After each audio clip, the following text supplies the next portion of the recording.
शांति। आज बाप दादा के 8 सितंबर 2020 के मधुर महावाक्य सुनते हैं। और आज की मुरली में बाबा ने कहा जाता है कि रिलीजन इज माइट, लेकिन कौन से रिलीजन में ताकत है? संसार के अंदर सारे कल्प में अनेक धर्म आए, लेकिन किसी भी धर्म में ताकत नहीं रही। लेकिन जब परमात्मा इस संसार में अवतरित होते हैं, ब्रह्मा मुख के द्वारा ब्राह्मणों को रचते हैं, तो ये ब्राह्मण धर्म में ही ताकत है। और इसमें ताकत कौन सी है? तो बाबा के श्रीमत की ताकत है। श्रीमत से ही गति सदगति हो जाती है। श्रीमत से ही नई दुनिया, नई राजधानी स्थापन होती है। और श्रीमत से ही अनेक आत्माओं का परिवर्तन होकर के संपूर्णता को प्राप्त करते हैं। तो सुनते हैं बाबा के मधुर महावाक्य। ओम शांति। मीठे बच्चे, अपने दिल पर हाथ रखकर पूछो कि बाबा जो सुनाते हैं, क्या हम सब पहले जानते थे? जो सुना है उसे अर्थ सहित समझकर खुशी में रहो। प्रश्न है, तुम्हारे इस ब्राह्मण धर्म में सबसे अधिक ताकत है कौन सी और कैसे? उत्तर है, तुम्हारा ये ब्राह्मण धर्म ऐसा है जो सारे विश्व की सदगति श्रीमत पर कर देते हैं। ब्राह्मण ही सारे विश्व को शांत बना देते हैं। तुम ब्राह्मण कुलभूषण देवताओं से भी ऊंच हो। तुम्हें बाप द्वारा यह ताकत मिलती है। तुम ब्राह्मण बाप के मददगार बनते हो। तुम्हें ही सबसे बड़ी प्राइज मिलती है। कौन सी प्राइज? कि तुम ब्रह्मांड के भी मालिक और विश्व के भी मालिक बनते हैं। ओम शांति। मीठे मीठे रूहानी सिकिलते बच्चों प्रति रूहानी बाप बैठ समझाते हैं। रूहानी बच्चे जानते हैं, रूहानी बाप एक ही बार हर 5000 वर्ष बाद आते हैं जरूर।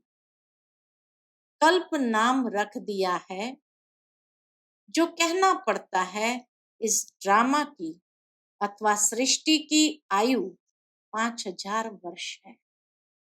यह बातें एक ही बाप बैठ समझाते हैं। यह कभी भी कोई मनुष्य के मुख से नहीं सुन सकते हैं। तुम रूहानी बच्चे बैठे हो। तुम जानते हो बरोबर हम सभी आत्माओं का बाप वह एक है। बाप ही बच्चों को बैठ अपना परिचय देते हैं। बाबा ही जब इस संसार में आते तो अपना परिचय देते हैं, जो कोई भी मनुष्य मात्र नहीं जानते हैं। कोई को पता ही नहीं गॉड व ईश्वर क्या वस्तु है, जबकि उनको गॉड फादर बाप कहते हैं। तो बहुत प्यार होना चाहिए उस पिता के साथ, फादर के साथ बहुत प्यार होना चाहिए। बेहद का बाप है तो जरूर उनसे वर्षा भी मिलता होगा। फिर पिता है तो उसके साथ वर्षा भी कनेक्टेड है। अंग्रेजी में अक्षर अच्छा है।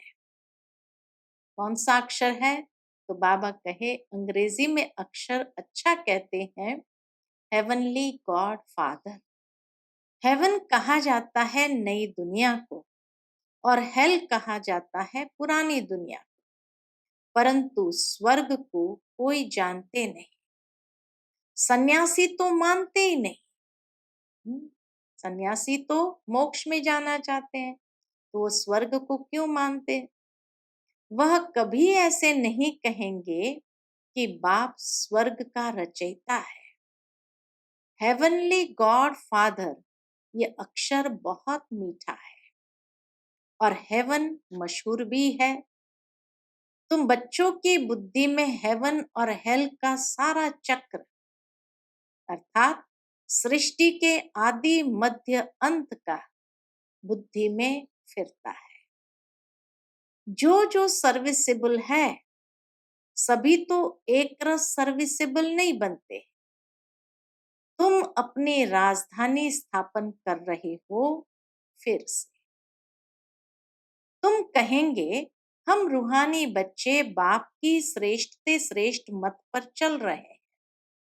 ऊंचते ऊंच बाप की ही श्रीमत है। श्रीमद् भगवद गीता भी गाई हुई है।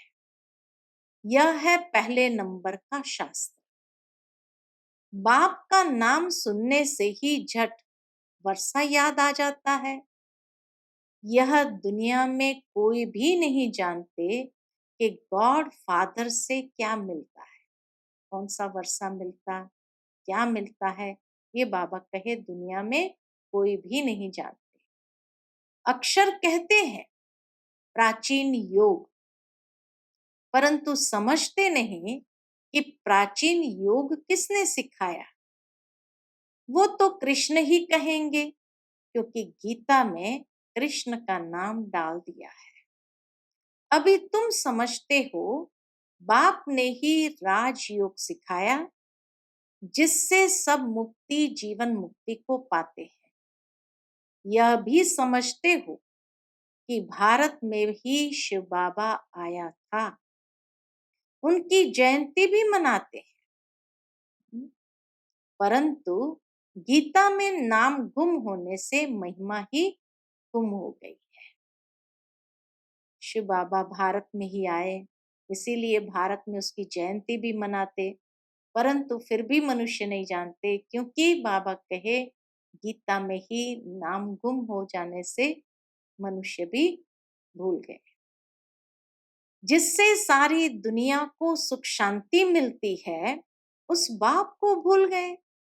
इनको कहा ही जाता है एकज भूल का नाटक। एकज भूल का नाटक। बड़े ते बड़ी भूल यह है, परमात्मा बाप को नहीं पहचानते, ये सबसे बड़ी भूल है। बड़े ते बड़ी भूल यह है जो बाप को नहीं जानते। कभी कहते हैं नाम रूप से न्यारा है, फिर कहते हैं कच्छ मच्छ अवतार है, फिर कहेंगे ठिक्कर बित्तर में है। भूल में भूल होती जाती है। सीढ़ी नीचे उतरते जाते हैं, कला कम होती जाती है, तमो प्रधान बनते जाते हैं।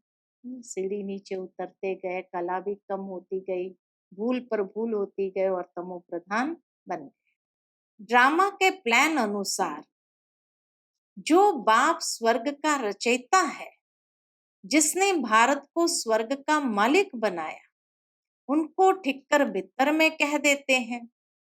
अभी बाप समझाते हैं तुम सीढ़ी कैसे उतरते आए हो, कुछ भी किसको पता नहीं है। ड्रामा क्या है पूछते रहते हैं। ये दुनिया कब से बनी है, नई सृष्टि कब थी, तो कह देंगे लाखों वर्ष आगे। समझते हैं पुरानी दुनिया में तो अभी बहुत वर्ष पड़े। इसको अज्ञान अंधियारा कहा जाता है। गायन भी है ना, कौन सा गायन है?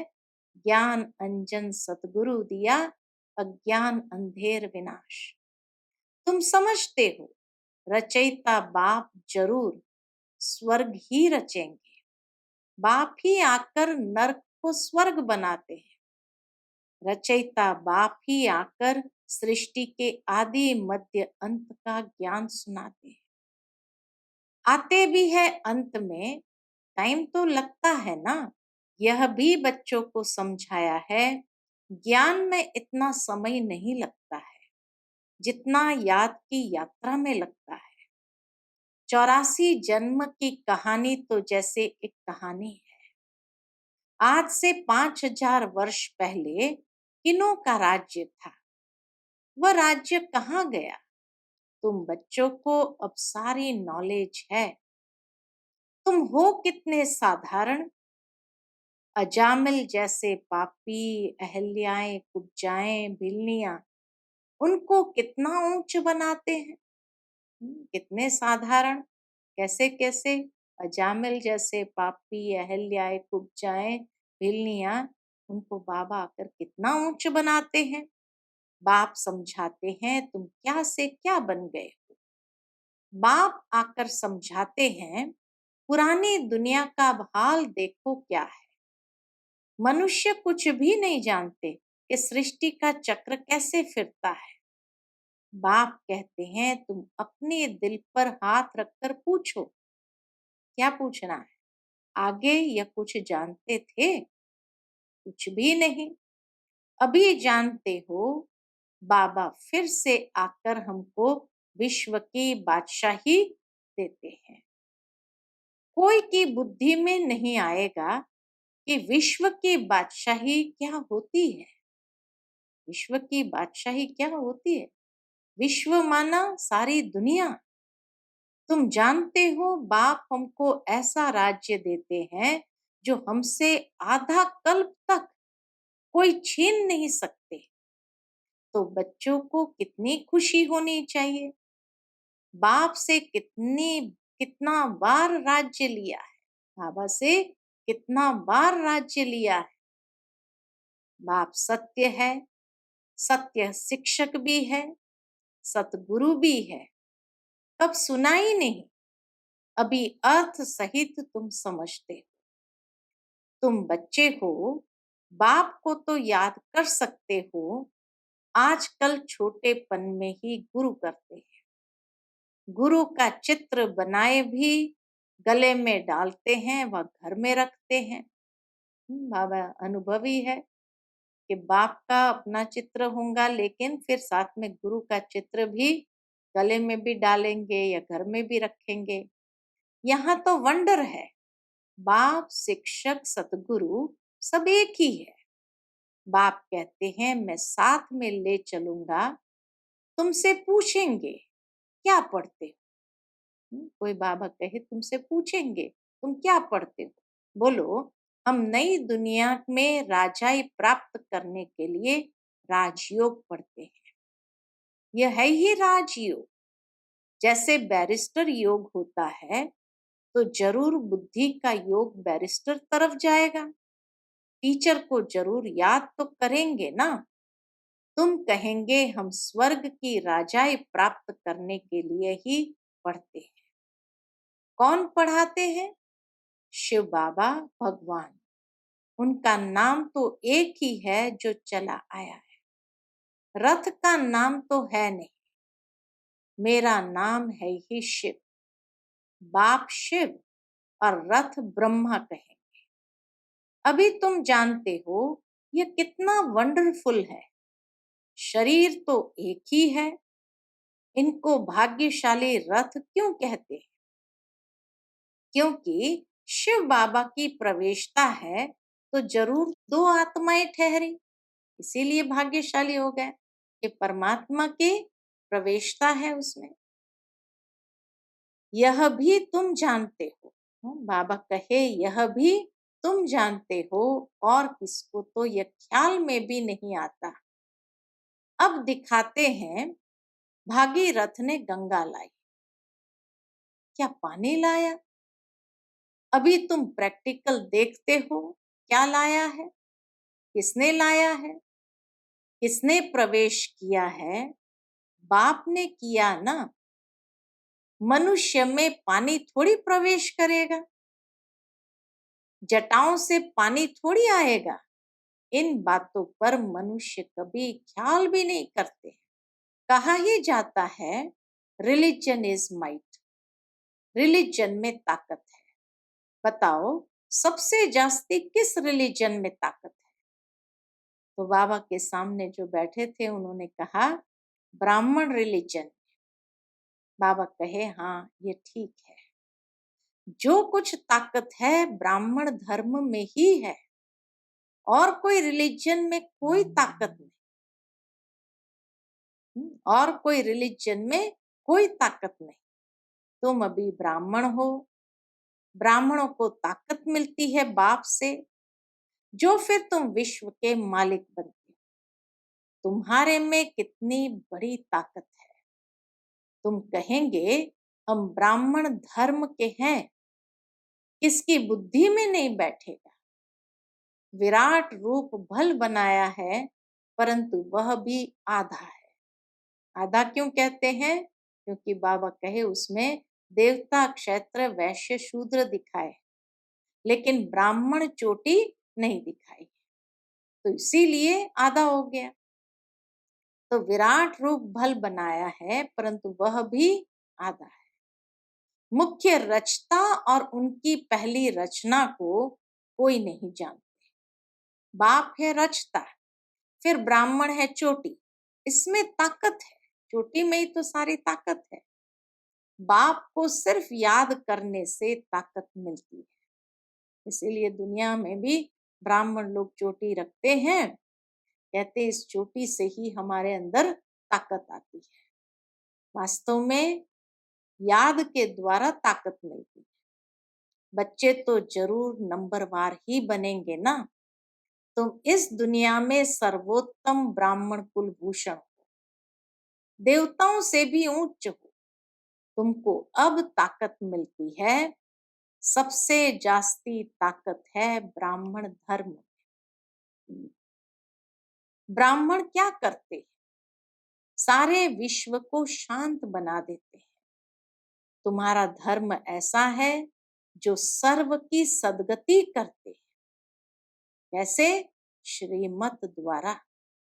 तब बाप कहते हैं तुमको अपने से भी उच्च बनाता। तुम ब्रह्मांड के भी मालिक, विश्व के भी मालिक बनते हो। सारे विश्व पर तुम राजाई करेंगे। अभी गाते हैं ना, भारत हमारा देश है। कभी महिमा के गीत गाते, कभी फिर कहते हैं भारत की क्या हालत है, देख तेरे संसार की क्या हालत है। जानते नहीं कि भारत इतना ऊंच कब था। मनुष्य तो समझते हैं स्वर्ग अथवा नरक यहाँ है। जिसको धन मोटर आदि है वह स्वर्ग में है। यह नहीं समझते स्वर्ग कहा ही जाता है नई दुनिया को। यहाँ सब कुछ सीखना है। साइंस का हुनर भी फिर वहां काम में आता है। यह साइंस भी वहां सुख देती है। यहाँ तो इन सबसे अल्पकाल का सुख, वहां तुम बच्चों के लिए यह स्थायी सुख हो जाएगा। यहाँ सब सीखना है जो फिर संस्कार ले जाएंगे। कोई नई आत्माएं नहीं आएगी जो सिखाएगी। यहाँ के बच्चे ही साइंस सीख कर वहां चलते हैं, बहुत होशियार हो जाएंगे, सब संस्कार ले जाएंगे, फिर वहां काम में आएंगे। अभी है अल्पकाल का सुख, फिर ये बॉम्ब्स आदि ही सबको खलास कर देंगे। मौत के बिगर शांति का राज्य कैसे हो? यहाँ तो अशांति का राज्य है। यह भी तुम्हारे में नंबरवार है जो समझते हैं। हम पहले पहले अपने घर जाएंगे, फिर सुखधाम में आएंगे। सुख में बाप तो आते ही नहीं। बाप कहते हैं मुझे भी वानप्रस्थ रथ चाहिए ना। भक्ति मार्ग में सबकी कामनाएं पूरी करता आया। बाबा कहे भक्ति मार्ग में भी सबकी कामनाएं पूरी करता आया। संदेशियों को भी दिखाया है कैसे भक्त लोग तपस्या पूजा आदि करते हैं। देवियों को सजाएं, पूजा आदि कर फिर समुद्र में डुबो देते हैं। कितना खर्चा होता है, पूछो ये कब से शुरू हुआ है। किसी से भी पूछो कि यह कब से शुरू हुआ है, तो कहेंगे परंपरा से चला आया है। कितना भटकते रहते हैं। यह भी सब ड्रामा है। बाप बार बार बच्चों को समझाते हैं हम तुमको बहुत मीठा बनाने आया। ये देवताएं कितने मीठे हैं, अभी तो मनुष्य कितने कड़वे हैं। जिन्होंने बाप को बहुत मदद की थी, उन्हों की पूजा करते रहते हैं। तुम्हारी पूजा भी होती है, पद भी तुम उच्च प्राप्त करते हो।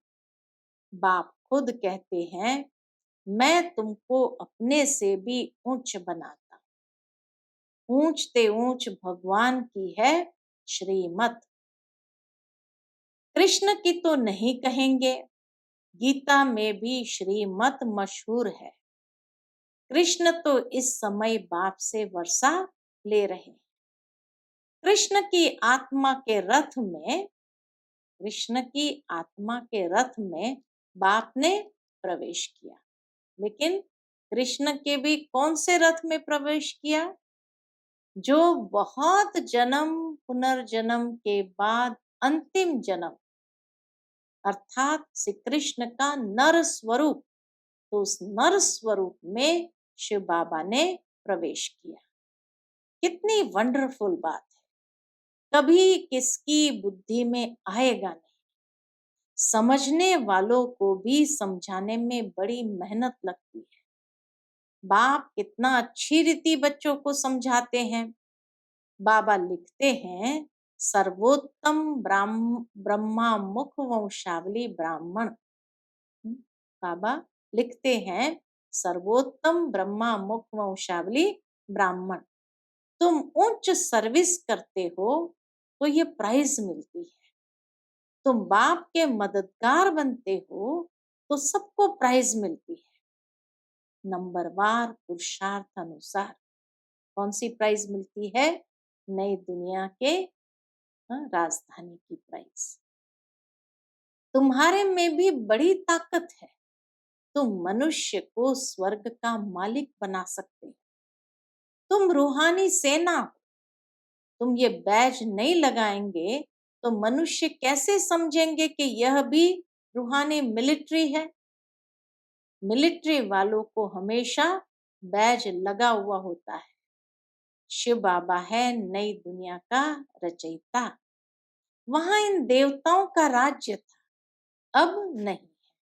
फिर बाप कहते हैं, मन मना भव, देह सहित सब संबंध छोड़ माम एकम याद करो, तो कृष्ण की डिनाइस्टी में आ जाएंगे। इसमें लज्जा की तो बात ही नहीं। बाप की याद रहेगी। बाप इनके लिए भी बताते हैं, ये नारायण की पूजा करते थे। नारायण की मूर्ति साथ में रहती थी। चलते फिरते उनको देखते थे। अभी तुम बच्चों को ज्ञान है, बैज तो जरूर लगा रहना चाहिए। तुम हो नर को नारायण बनाने वाले, साधारण नर को नारायण बनाने वाले। राजयोग भी तुम ही सिखलाते हो। नर से नारायण बनाने की सर्विस करते हो। अपने को देखना है, हमारे में कोई अवगुण तो नहीं है। तुम बच्चे बाप दादा के पास आते हो। बाप है शिव बाबा, दादा है उनका रथ। बाप जरूर रथ द्वारा ही मिलेंगे ना। बाप के पास आते हैं रिफ्रेश होने। सन्मुख बैठने से याद पड़ती है, बाबा आया है ले जाने के लिए। बाप सन्मुख बैठे हैं तो जास्ती याद आनी चाहिए। अपनी याद की यात्रा को वहां भी तुम रोज बढ़ा सकते हो। अपने अपने स्थान पर बाबा कहे रोज याद की यात्रा को बढ़ा सकते हो। अच्छा, मीठे मीठे सिकिलदे बच्चों प्रति माता पिता बाप दादा का याद प्यार और गुड मॉर्निंग। रूहानी बाप की रूहानी बच्चों को नमस्ते। हम सभी रूहानी बच्चों की रूहानी माता पिता बाप दादा को याद प्यार गुड मॉर्निंग नमस्ते नमस्ते। शुक्रिया बाबा, शुक्रिया। आज की मुरली से धारणा के लिए मुख्य सार है। पहली पॉइंट, अपने को देखना है कि हमारे में कोई अवगुण तो नहीं है।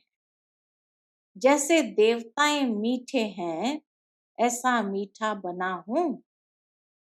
दूसरी पॉइंट, बाप की श्रेष्ठ ते श्रेष्ठ मत पर चल अपनी राजधानी स्थापन करनी है। सर्विसेबल बनने के लिए सृष्टि के आदि मध्य अंत का, हेवन और हेल का ज्ञान बुद्धि में फिराना है। आज की मुरली का मीठा वरदान है, श्रेष्ठ भावना के आधार से, श्रेष्ठ भावना के आधार से सर्व को शांति शक्ति की किरणें देने वाले विश्व कल्याणकारी भव। श्रेष्ठ भावना के आधार से सर्व को शांति शक्ति की किरणें देने वाले विश्व कल्याणकारी भव। जैसे बाप के संकल्प व बोल में, नैनों में सदा ही कल्याण की भावना व कामना है, ऐसे आप बच्चों के संकल्प में विश्व कल्याण की भावना व कामना भरी हुई। कोई भी कार्य करते विश्व की सर्व आत्माएं इमर्ज हो, मास्टर ज्ञान सूर्य बन शुभ भावना व श्रेष्ठ कामना के आधार से शांति व शक्ति की किरणें देते रहो, तब कहेंगे विश्व कल्याणकारी। लेकिन इसके लिए सर्व बंधनों से मुक्त स्वतंत्र बन। बाबा कहे विश्व कल्याणकारी बनने के लिए सर्व बंधनों से मुक्त स्वतंत्र बन। आज का स्लोगन है, मैंपन और मेरापन। मैंपन और मेरापन यही देह अभिमान का दरवाजा है, जहां से देह अभिमान आता है। अब इस दरवाजे को बंद करो। शांति, Om Shanti. To watch Peace of Mind channel videos on YouTube, subscribe us on youtube.com/tvpeaceofmind. Just a click for a peaceful life.